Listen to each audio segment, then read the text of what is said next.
Jadi pada kali ini saya akan menjelaskan tentang implementasi QR Code dan digital signature untuk keabsahan KRS dan KHS di Universitas Airlangga. Berikut ini adalah penjelasan dari saya. Jadi saya akan menjelaskan tentang KRS terlebih dahulu, atau sering kita sebut Kartu Rencana Studi atau KRS adalah sebuah form yang berisikan tentang jumlah dan banyaknya mata kuliah yang harus diambil oleh mahasiswa sesuai dengan indeks prestasinya pada semester sebelumnya. Sekian.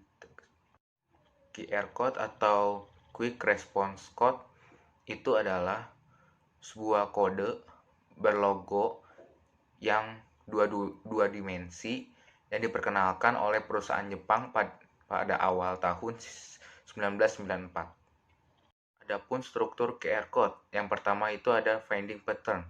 Finding pattern pada QR Code adalah pola untuk mendeteksi dari posisi si QR Code. Adapun timing pattern, yaitu pola untuk mendeteksi koordinat si barcode. Adapun yang selanjutnya itu fashion information. Itu adalah sebuah versi dari QR Code tersebut. Quick Zone adalah versi QR Code pada contoh gambar. Di dalam QR Code juga terdapat data. Data merupakan sebuah informasi yang disimpan di dalam code tersebut. Adapun alignment pattern adalah pola yang digunakan untuk memperbaiki penyimpanan pada QR Code. Adapun format information pada QR Code adalah sebuah pola yang digunakan untuk mendeteksi error dalam QR Code tersebut. Ini saya akan menjelaskan tentang hal-hal apa saja yang terdapat di dalam pengaplikasian ini. Nah, yang pertama itu ada digital signature. Adalah sebuah pola yang bergantung terhadap pesan yang akan ditandai dan menggunakan beberapa informasi unik yang merujuk pada si pembuat pesan. Adapun kode khas adalah proses cincang dan olah kode atau data. Adapun Unfilled Modeling Language atau UML adalah standarisasi bahasa pemodelan yang umum di bidang rekayasa perangkat lunak berorientasi objek. Adapun use case diagram, yaitu pola atau gambaran yang menunjukkan kebiasaan suatu sistem serta menggambarkan urutan tindakan yang memberikan nilai. Adapun activity diagram adalah diagram yang menggambarkan sifat dinamis. Adapun sequence diagram adalah diagram yang menampilkan dan memperlihatkan interaksi-interaksi antar objek tersebut. Adapun OpenSSL adalah library yang digunakan untuk penambahan data. Adapun CodeIgniter adalah aplikasi open source berupa framework atau kerangka kerja dengan model MVC, model view controller yang digunakan untuk membuat web dengan bahasa pemrograman PHP.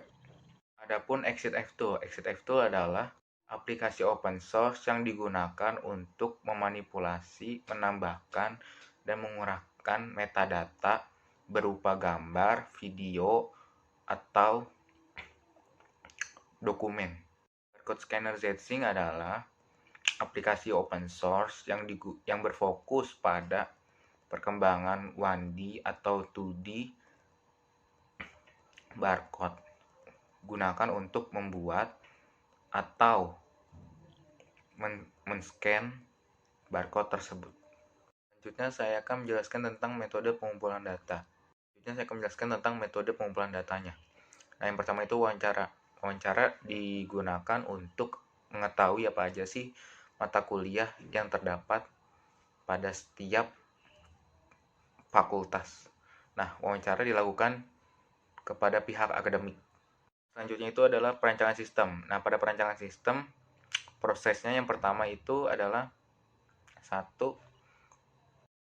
proses pemberian QR code dan digital signature. Nah, yang kedua itu adalah proses validasi digital KS dan KRS mahasiswa.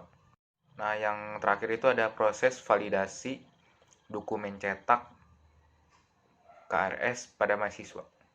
Selanjutnya saya akan menjelaskan tentang implementasi sistem.